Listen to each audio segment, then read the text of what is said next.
Welcome to the Saurabh Sagar Show. I started my career over 17 years ago as a software engineer. Over the years, I had the opportunity to work across different roles like software engineer, cloud architect, data architect, and currently as a principal consultant at Slalom, I lead data projects, mentor a team of data engineers and modelers, and work with alliance partners. I started my career back in 2000 when we had a recession. This was back in India. My first few jobs didn't pay me at all.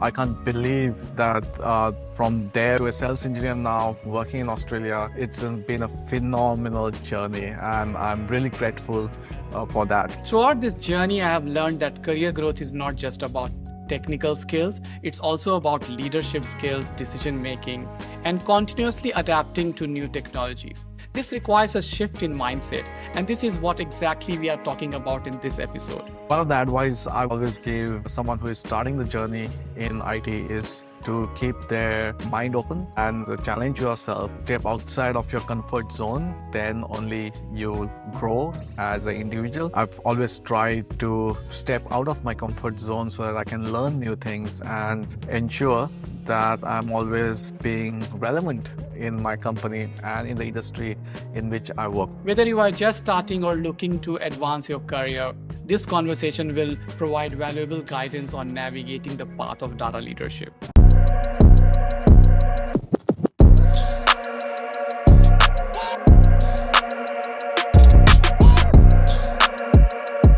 Welcome to the Saurabh Sagar Show. Today we have a very special guest, a seasoned data leader who has navigated an incredible journey from a college graduate in 1999 to becoming the managing director at Slalom.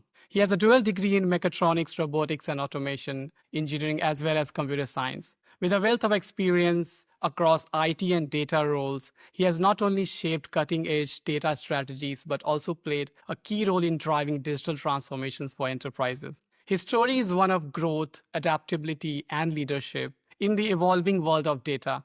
We are excited to dive into his journey, lessons learned, and career insights for aspiring data professionals. I had the privilege of working with Lam at Slalom. Please welcome Lam Truong to our show. Welcome, Lab. Thanks, guys. Thanks for having me. So, Lam, when you joined your first job in 1999 as a junior engineer, did you ever had a vision or imagine that you'll become a data leader after 20 years? That's a great question. I mean, when I finished uni and just starting work, all I wanted to do at the time was just going out and just make a difference. And just at that time, my passion was just really software build. Software engineering was my core.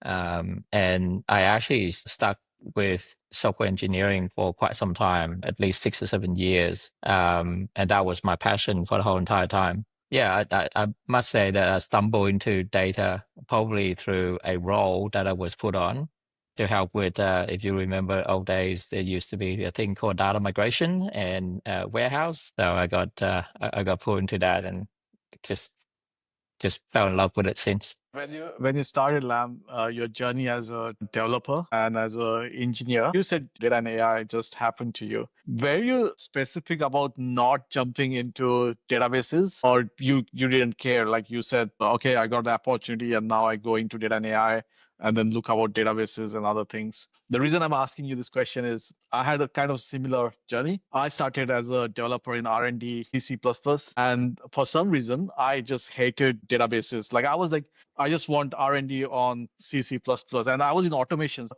We used to do the software that is required in robotics, the programmable logic controllers or PLCs that they used to call. So from there to data and AI, even for me, that happened. But I hated it. And then I started loving it later once I started knowing what is data and AI and the databases. Was that similar thing, or you just were like, yeah, I don't care whether it's databases or files or C++? That's actually a funny question because to be really honest, Saga, when I started, I had no idea what a database was. And let me explain to you why. At uni, when you study computer science, they go into the nitty gritty of, the hardware and the CPU, the bits and bytes, the register and things like that. And they don't teach you a lot of the, business systems and so on. So when I graduated, I had a really good foundational understanding of computer systems and how they operate and so on, and a strong background in building building software, but not necessarily, building, business systems that requires, big, massive databases and things. So I had to learn, databases and SQL for the first time. That was an interesting experience there. At uni, we just built a lot of software straight out from C and C++, and then mostly more low-level hardware operating systems as opposed to be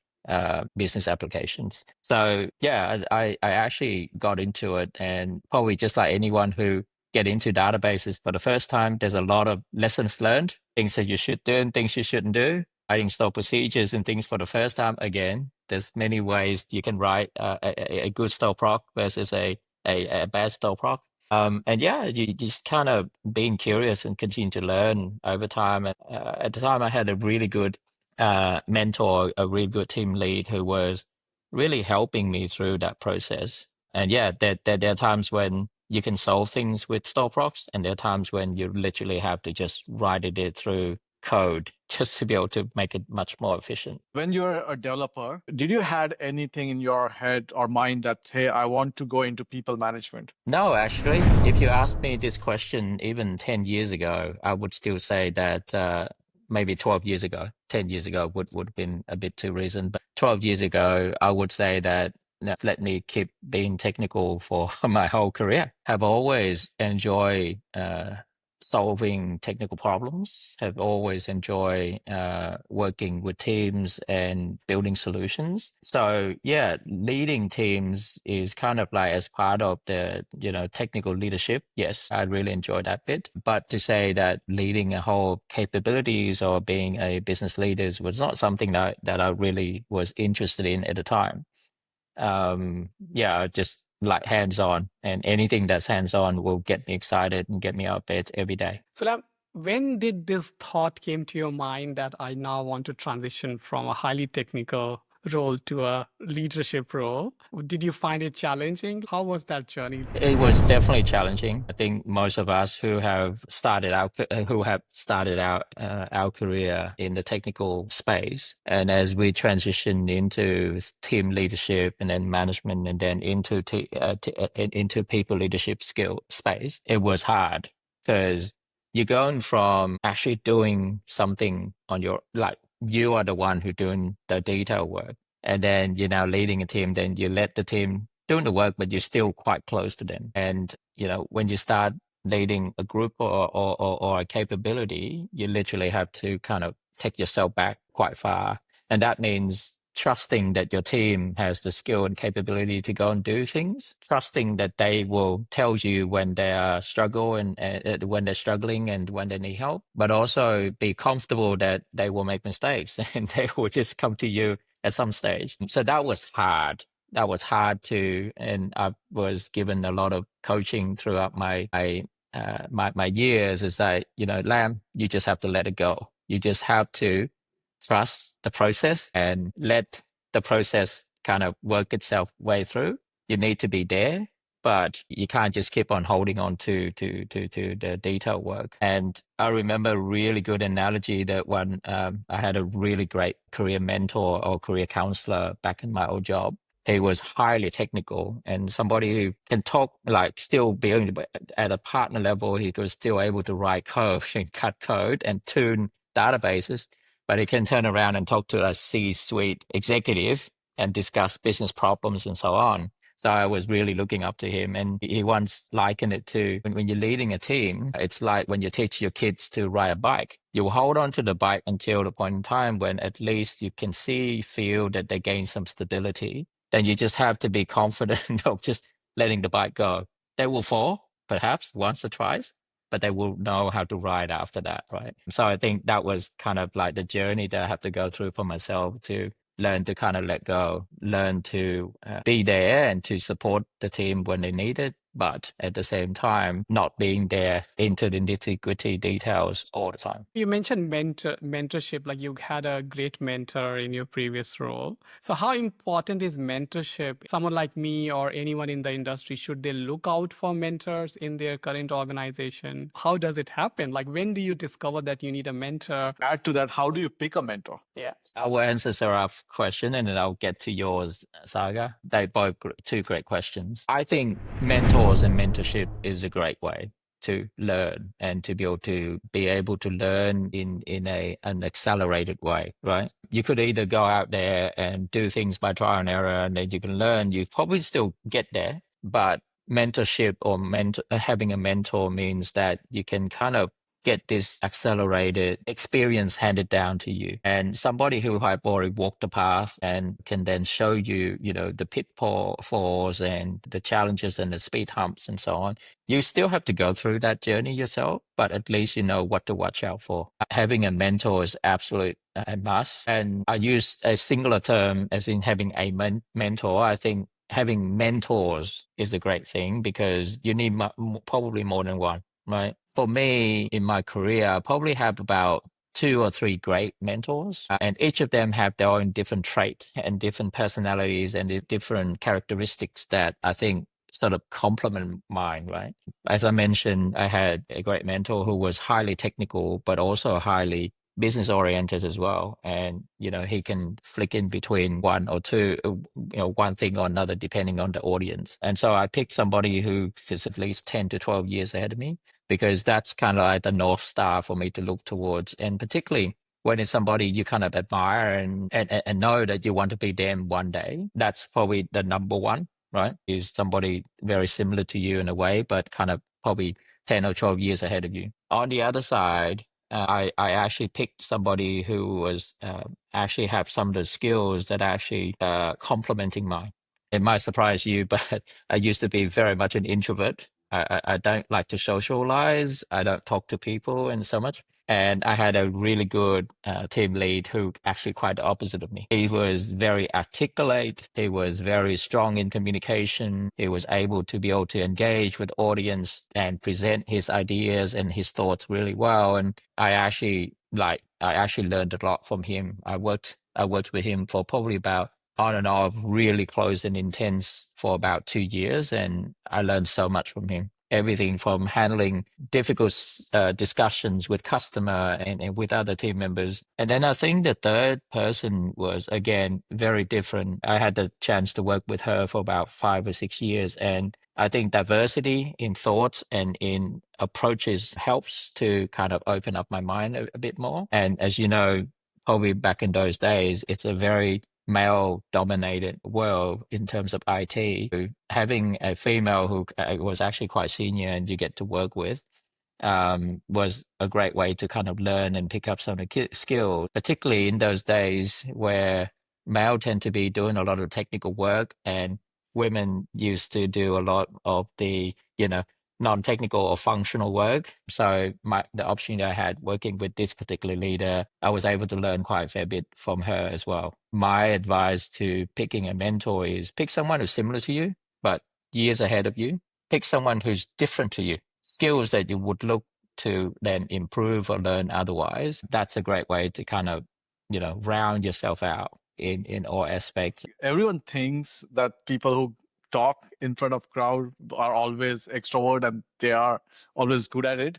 Even me, I was an introvert and I had to work on being in front of a crowd. One of the things which was very interesting to me when I got in front of a mentor is our perspective, which is from our limited experience from our past. And when he tried to show me different perspective, it was very uncomfortable and to a point where I started doubting initially whether that mentor is giving me the correct advice or not. Did you Yeah. have the similar kind of situation, or you just went saying, "Nope, I'm going to blindly trust the mentor and go from there"? That's a really interesting question, and it's a great point. I think I will answer it in this way.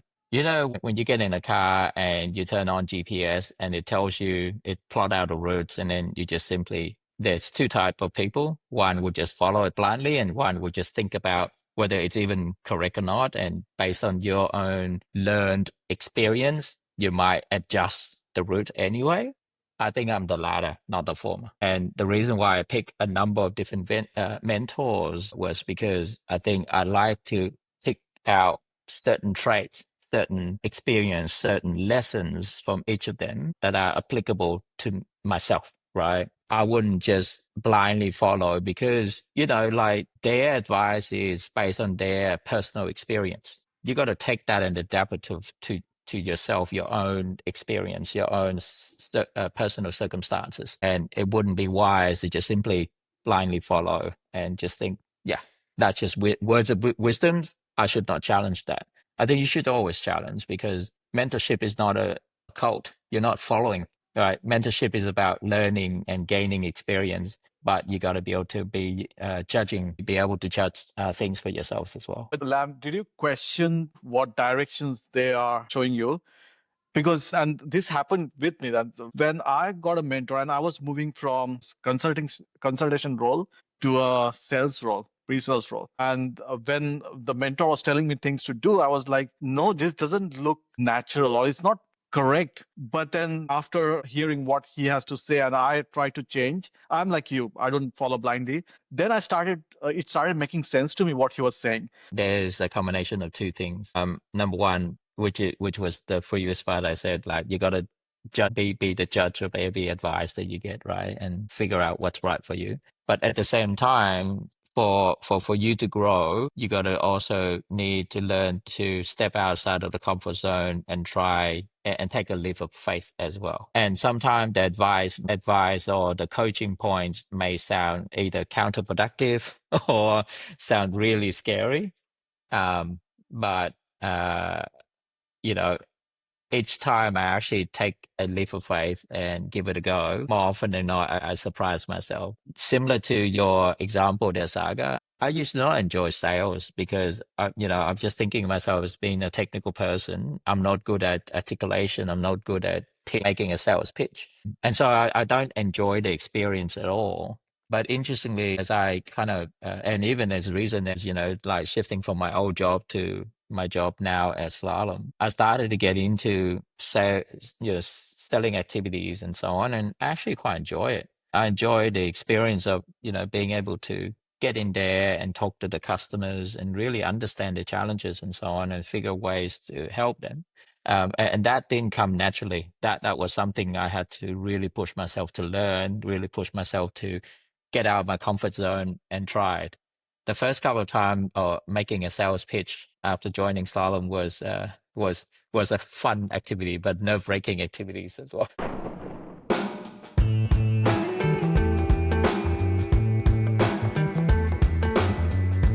Not related to technology, just 10 questions. It's option A or option B. Whatever comes first to your mind, just say that because a lot of time both the options are correct.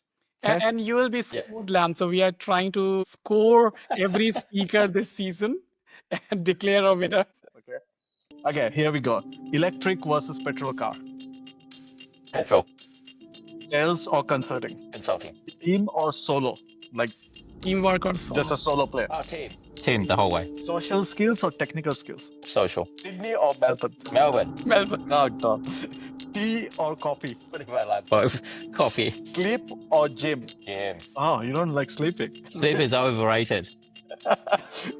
Reading a book or watching movies. Reading books. Use AI or use your own brain. Use my own brain augmented by AI. That's not an option, but yeah, I'll take that. And last one, wisdom or knowledge. Wisdom.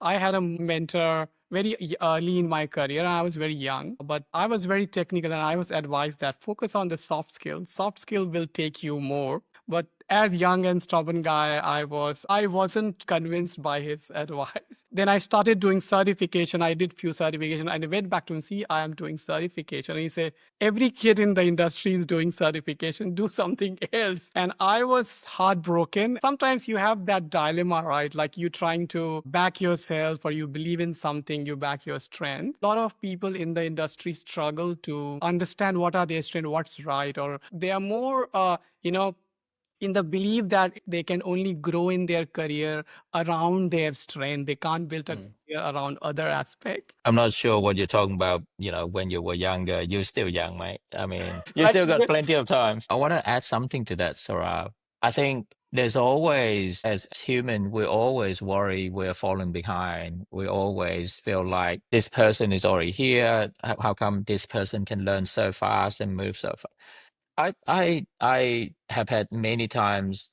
in my life and career where I've had those kind of thoughts. And I felt like, hey, you just go at your own pace. You just learn things as and when you need it.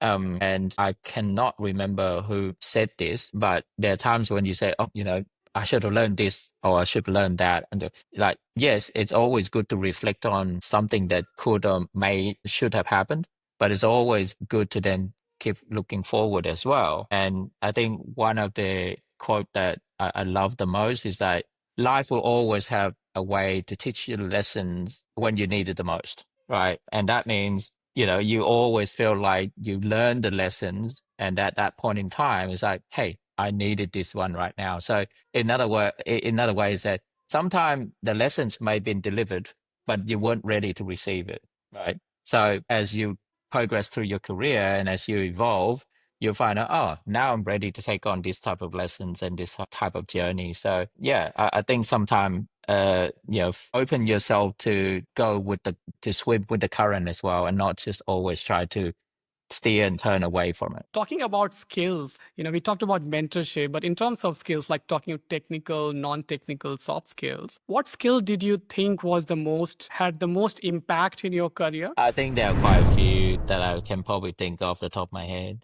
The first one is, and as surprising as it may sound, learn to be able to manage your time effectively. Because as you move more and more into responsibility and more accountability, the demand of your time will only get higher and higher, right? So being able to learn to be effective in time management is probably the number one priority. And we have many schools and many lessons taught to us by our education system that teach us a lot of skills, but they don't teach us the skills of time management, right? And they kind of assume that you would learn that and practice that as you go through your education, but not necessarily everyone can master that. And I find that that's something that, and there are many books on this, right? So I find that that's probably a very important skill to have. I think active listening is something that it's easy to say, but it's hard to do. It's hard to do because us as consultants and us as problem solvers, our first immediate reaction is always, I know the answer. I know the answer. Can I just tell you the answer right now?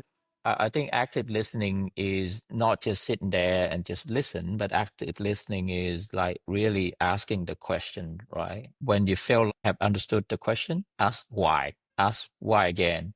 And maybe after the fourth or the fifth one, then you might have a better sense of it. And when you ask those things, is one, it shows that you're curious about the other person's perspective or whatever they have to say. But number two is that it gives you time to think and to digest as well. So I think active listening skills is the other one. Communication skill overall is something that need to be able to practice and to keep honing in all the time. When you feel like you already master a certain level of communication, I continue to surprise myself as I go through even right now. Sometimes I feel like watching someone's presenting something or watching someone saying something in the meeting is going, "Well, they actually have a really good way of actually negotiating and discussing a point that can be quite contentious, but they navigate it quite expertly." So I continue to learn and practice my communication skills. I think as you were saying before, Saurabh, and a lot of it are what we typically call soft skills that kind of help us to navigate through. Technical hard skills you can learn fairly easily, and particularly with our technical mindset and our technical brains, we can pick up those things very easily. But I think the soft skills are much harder to learn, much harder to master, because it requires a lot of constant practices in order to actually get it right. Lam, I was about to ask, how do you balance between technical skills and soft skill? Looks like It's very heavy on the soft skill. I think these days my ability to keep up with technical skills is kind of being challenged somewhat, right? Because even for someone who just constantly focusing on keeping up with the technical trends and understanding, it's still hard to be able to keep up because there's so much out there, right? To be honest, technical skills for me and the lessons are actually coming from you guys. You know, being able to work with you all day in, day out, you may not realize, but sometimes you make a statement or sometime when I ask a question and someone actually say, oh, this is how it works, I actually learn a lot from that, right? Compared to our generation, like when we were in school versus the kids now, like a lot of those soft skills, they are given so much exposure in school. Like my daughter is in grade 8 and she has to do her assignment on a PowerPoint presentation and she goes and present in the classroom. And she has the whole ecosystem, Outlook, teachers and email assignment. So they're so exposed to this corporate way of working in school. 100%. I think I'm always curious and interested in kind of seeing my kids and the tools that they use these days to learn. May make me sound really old like a dinosaur, but you know, I didn't even have a laptop until, you know, probably finished uni. Never owned a laptop, right? Throughout uni, the only computer you can use is the one that, you know, your parents buy and put at home that you can't carry around, or the one that school gives you, which is back in the days used to be Sun OS, Unix, right? And so all your work are based on the X Windows or Windows at home. And these days they're just so easily available. Every kid carrying around a laptop, everything is done on there. Everything is digitized. I agree with you. Like they learn PowerPoint presentation skill, even coding so much earlier, opposed to us, you know, much later on in our until much later on in our high school that we're actually picking up a programming language, right? We'll find out one day, right? But you know, what would it be like for them? And there's just so much for them to do. They actually under way more pressure than us because our world was much simpler. I think there's only a couple of channels where informations and data point can come to us. Back in those days, these days it comes from all angle and all the time. Between management and technical, if you have to make a choice, which one is your natural choice? Being a technical person, Saga, technical problem solving is always come naturally for me. I would have to expend a lot more energy to solve non-technical problems, if you like, so management challenges and so on. And that's just because when it comes to things that involve people and so on, there's never one single straightforward answer. There's always many different possibilities, and you just have to be able to, based on whether your judgment or learned experiences, pick the one that you think is most appropriate, right? Whereas technical challenges, there's always one answer that would stand out pretty clearly. I used to make an analogy to things like, you know, when you look at the mathematical equations, there's only one straight answer. Every equation, there's one single answer to that equation. But with management, every equation has probably many different answers, right? And they're all true at the same time as well. So which one do you pick? So what team do you want? What people do you want? And what would characteristics of a people and the teams looking for? There are probably a couple of things that I typically look out for. Number one is the passion to do things, passion to go and make a difference, passion to wake up every day and say, "Hey, I gotta go and learn this. Hey, I gotta go and do that." Right? And because passion is the only thing that can motivate people to do more, to be better, to be greater every day. So that's the number one thing. The second thing that I would look for is having the right attitude. To be successful in life, you know, it's only 10-20% is skills. You know, the other 80% are just on the attitude, having the right attitude.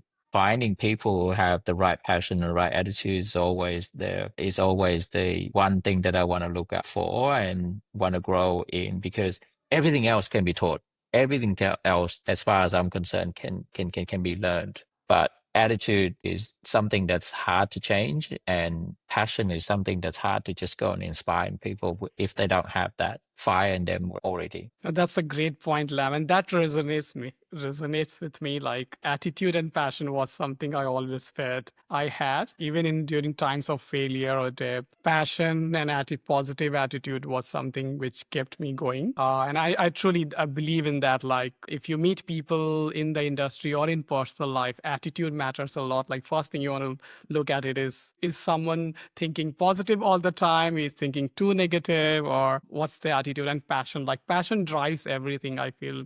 Passion is that fuel within you which drives you. You can beat your own benchmark if you have the right Yeah. passion and like discover yourself. What advice you would give to a next generation who's coming fresh out of schools? What's your recommendation? Yeah, maybe my advice or my lessons aren't necessarily only applicable to data, but probably to everyone, right? The number one thing is just keep pushing yourself to step out of your comfort zone. Challenging yourself and be doing things differently all the time is the only way for you to grow. Because if you just go in a steady state, that growth is very slow, maybe no growth at all. Stepping out comfort zone, challenge yourself and do something different is the only way for you to then be able to push yourself to learn and grow fast. In this current world, building your network is very important. I mean, building and drive connections with whether it's someone who could be your role model, someone who could be your mentor. Look and seek them out to then help to inspire you and get their help to support you and coach you, right? But also to build your network, because there's so much you can learn from your network. I had the privilege of knowing both of you as well. And I constantly always value the connections that I build every day, making sure that you focus on that communication skills. My little quote is perfection stifles progress, right? It's okay for it to not be perfect. 70% is probably good at help. Sometimes 50, 60% is good enough, right? Just be able to actually show progress and make small changes, incremental changes every day. I really enjoy the lessons that you learn from James Clear in Atomic Habits, right? Is that every day you're just 1% better than yesterday, then how much would you improve in 30 days? In this modern world where there's so many things out there, there's no one single solution that is perfect. Designing and solving problem is just a game of compromise. Just need to know what your boundaries are. Just need to know what your constraints are and be able to trade them off and be able to get to a solution. I think never seek perfection because it doesn't exist. One other one which we talked about very early on in this chat was about learning to let go. When you start leading a team, learning to let go. You gotta let go, because otherwise, if you keep hanging on, then it will just keep pulling you back into that spiral again, right? And lastly, just be true to yourself. Be grateful. Be true to yourself. Just be grateful that every day you learn something. That's a gift. The next day you manage to pick up another thing. Again, that's another gift, right? So just always be grateful what you have. And maybe this is the final one: is always have fun. Fun is the thing that keeps you going, right? Because it doesn't have to be miserable.